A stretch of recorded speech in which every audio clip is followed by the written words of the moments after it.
Hi everyone, in front of me I've got SONY Xperia Z3 Compact, and let me share with you how to change the wallpaper on this device.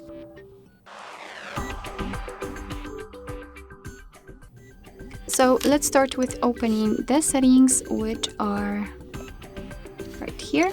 Let's tap on it and then let's find the display.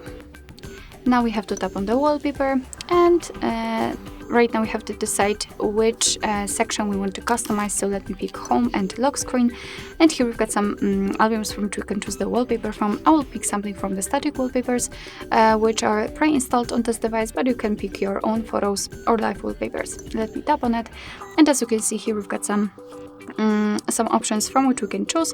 As you can see, just by scrolling you can change the preview the preview of the wallpaper.